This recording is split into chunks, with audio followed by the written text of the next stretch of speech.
Hey YouTubers and YouTubies, it's been a while since I made a video because there's nothing really to report. I am still 260. Let's start with the weight. I'm 260. I've been 260 for 2 months? I don't know. I don't weigh myself every day. I try not to because I get frustrated when I look at the scale and it keeps reading the same thing. But that's about to change, and I'm going to explain to you why, because I think it's really important. As I had gone to my last checkup, which they toted as a diet class, that one piece of information that I walked away with, which was if you want to break the stall, eat more protein, and exercise for longer periods with a harder duration, really hit me. I thought, you know, ding, that makes sense to me. It made complete sense. Why? I don't know. Because I'm an anarchist. I'm going to tell you the truth. If you tell me to go right, I'm going to have a tendency to go left because that's just how my nature is. I don't like to be told what to do, how to do it, and how to get it done. But that made complete sense. If it logically clicks in my head, chances are I'm going to do it. So everything that I've been doing for my gastric sleeve surgery has made complete sense to me. If I'm in a stall, why am I in a stall? I don't know why I'm in a stall. Maybe it's because my body is not ready to let go of this next 10 pounds. Sorry, Leslie. I'm still waiting to lose this next 10 pounds to have that gift that you've got for me sent. I'm sorry. It's not happening. But let me go into why I think it's getting ready to break. I've mentioned before on other videos that my son has a morning before school church class that he attends, sort of like a Bible study thing that we do at my church. I am a member of the Church of Jesus Christ of Latter-day Saints. You all would better know me as a Mormon. You're free to ask me questions. Please do not be condescending or rude to me. I'm not that way with your faith. I don't have any issues with anybody else's faith, but I really take great offense to people targeting me because of my faith. I am here not to discuss my faith, although I can if you'd like to know more. I'm here to talk about my weight loss surgery, so let's focus on that. So anyway, to the point of the fact that he has this morning class, which we call seminary, not like the seminary that you hear everybody else goes to become a preacher or a priest in the Catholic faith. It is a before school for high school students or high school age students. A morning before school scripture study class that is free. There's no charge for it. And while he's there for 50 minutes. I'm going to have the opportunity to walk around the church building inside the gym, which I was doing prior to my surgery. I was doing it in the gym. I am going to venture outside and walk around the circumference of the building to the 50-minute mark. I know it's not an hour, but hey, 50 minutes is 50 minutes. 5 times a week. I start that on Monday. We're going to see. I also talked to my diet class lady and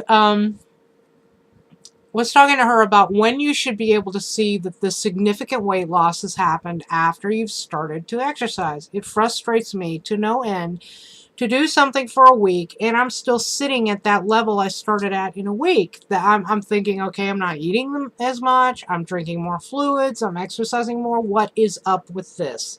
Makes no sense. Turns out that you're not really going to see any dramatic results for about 30 days, which means that if you're going to do an exercise program, you have to commit to it for at least 30 days or 5 days, 4 weeks, which is 20 days. By 20 days or somewhere in there between 20 and 30, you should see some sort of change. Maybe it's a pound loss, maybe it's not. Because if you're exercising right, you should also be building muscle. So you may not see any difference in the weight loss. And you need to remember that as well. If you're aggressively exercising, chances are if you're not losing weight, it's because you're building muscle. So a pound of muscle equals a pound of fat. That's something that you need to know. If you're losing more muscle than you are fat, you need to be concerned because that means you're not getting your adequate protein in your system. And you have got to maintain the acquired nutrient value of protein in your system, whatever your bariatric facility has set for you. Mine has set between 60 and 95. I can hit 95 easy every single day. No problem. It's the other things that I don't hit so easy.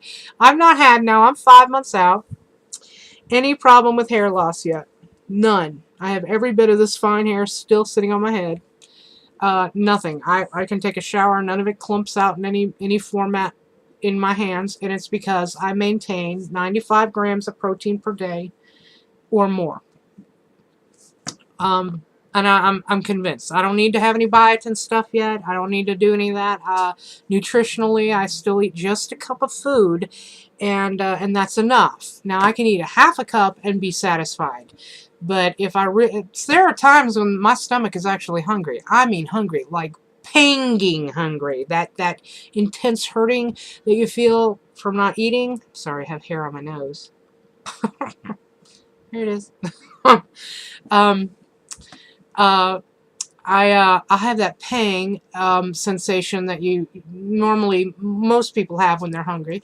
I have occasionally had that. When I have that, I know I'm very close to probably hitting a very low blood sugar at that point, and I need to get something in my system right away. So I can go and do anything at that point. I try very hard to make sure it's a protein source, but I can do anything. Sorry. Husband's birthday was today. We went out to eat at Logan's Steakhouse, which is one of those places that puts peanuts on the table and you can toss the shells on the floor. And he had a big fat steak. My son had a hamburger. His best friend had the same burger. I had tilapia with a side of seasoned vegetables and a side of skewered vegetables, which had nasty, yucky tomatoes on it. I can't. Oh, I don't like tomatoes. I can't stand tomatoes. But anyway, I gave those to Craig. And he's like, I don't want those.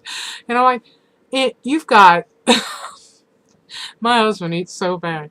You've got a big fat steak full of fat on your plate. You have a baked potato. It wasn't even loaded, so it didn't have any bacon in it or nothing. It was just the potato and the butter, which is virtually not very healthy. A lot of butter. He had a side of apples, cooked apples with cinnamon stuff where you could look at it until it was like completely sugar. And I think there was something else on the plate with the steak. I can't remember. It was steak and the potato. But anyway, I was like, here, have these tomatoes, since I cannot stand tomatoes. They're nasty. But anyway, have these tomatoes. He's like, I don't want those. I was like, you gotta eat them. They're healthy. He's like, I don't want them. I was like, have something healthy on your plate, please. Because one day you're going to have gastric surgery. The man is stick thin. Okay. He turned 49 today, and he's got a little bitty belly. Come over here and show these people what you look like. This is Craig. Oops, sorry. This is Craig. Turn around. That's the belly, but that's just, he just ate. See, he's not fat. He's not a fatso in any regard. He's really skinny. That's the only part of him that has any weight, and that's big because he ate. Now he's shoveling it out as well. He's pushing it out. I mean, it doesn't have to be pushed out like that for us to... He's not fat, okay? But I made the joke. I said, eat the tomatoes because you're going to need gastric surgery if you don't. He eats the worst foods that any man on the planet can eat, and he doesn't gain any weight. I don't get it. I don't understand. His mom is thin, too. He's got a real skinny mother. Huh? That kid's just as bad. Oh, yeah, and then my son, but he's genetically half mine, so we still don't know where that's going to go yet. He said that kid's just as bad, meaning my son, who's skinny as well, and just sits around and he eats junk food all the time, too, and he never gets fat. But then I prayed hard for that when I knew I was pregnant with him. I was like, God, if you could do one thing for me besides make sure the baby is healthy. I didn't know I was pregnant for 4 months, so I had no clue. There's one thing you can do when I found out I was pregnant, God, is make sure the baby is, 1, healthy, and 2, not fat, because I didn't want to have to deal with raising a child who was... I I was fat. I was obese as a child. By the standards of obesity in children, that's what I was as a child. So I didn't. It was super duper hard for me being a kid. The self-esteem value that I had was so low. I mean, it's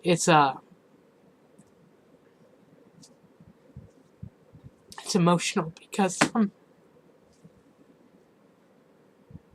sorry.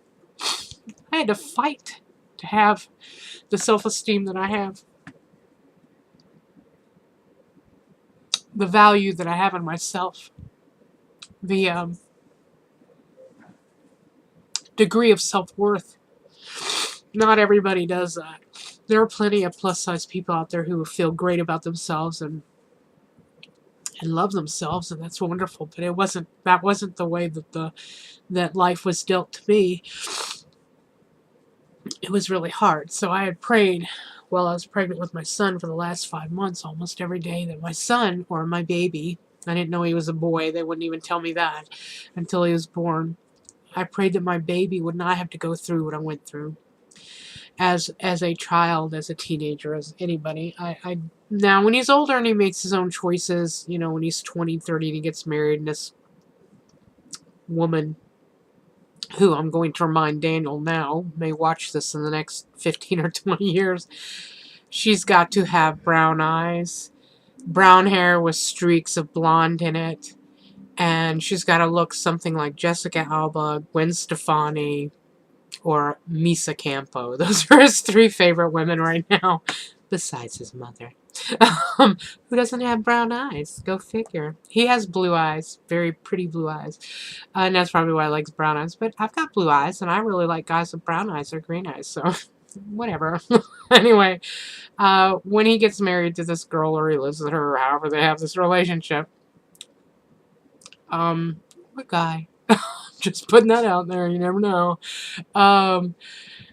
They're going to be cooking for him, and they're probably not. You know, it's going to be most people who end up in a relationship live in an environment where the food is healthy but not healthy.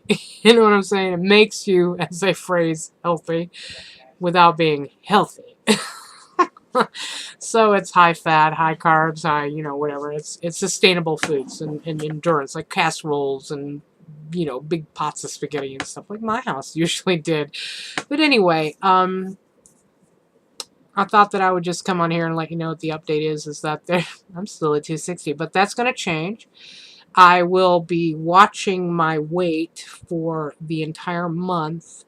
As soon as Monday gets here, I get to go walking for an hour at my church when my son's doing that study course for church, and you know, there's nothing special about it. It's just to know the scriptures, like the Bible and the New Testament and some other scriptures that we have as Mormons. We have other scriptures, so it's just a thing to understand them better. But I'll be walking around for that, and hopefully I'll break that 260 barrier that I've been sitting in for this period of time. Just thought I'd let you guys know that that's what's planned. Oh, I wanted to show you something while I'm thinking about it. This is my wedding ring, by the way, just so you know. This is not real. Those are not real diamonds. They're not real. We could not afford that. It does have quite the flare on here, though, I think because the light is sitting in. This is cubic zirconia, and it's absolute cubic zirconia, so it's a finer quality than the original. But I wanted to show you something that I think is funny. People keep mentioning how much weight I've lost in my hands, that they can see it. They can see the weight in my hands. I don't know. Do they look thinner? How sexy are they? Anyway, I know that I'm losing weight because this used to not be able to do this business here. I'm about ready to put some tape on it to keep it from falling off my hand, but and I have been able to just wiggle it and have it come down, but it has to be sitting in the right spot for that to happen. But I thought I'd show you that. That's kind of a neat thing. I can still see that there's a cut here. The chin is becoming more defined. This is not as big as it used to be. So, for what it's worth, I guess I'm losing inches. Not so much pounds, but that's okay. I'm fine with that. Everybody in YouTube land, YouTubers and YouTubies, you have a great weekend. Bye. Oh, and happy birthday, Craig. I love you.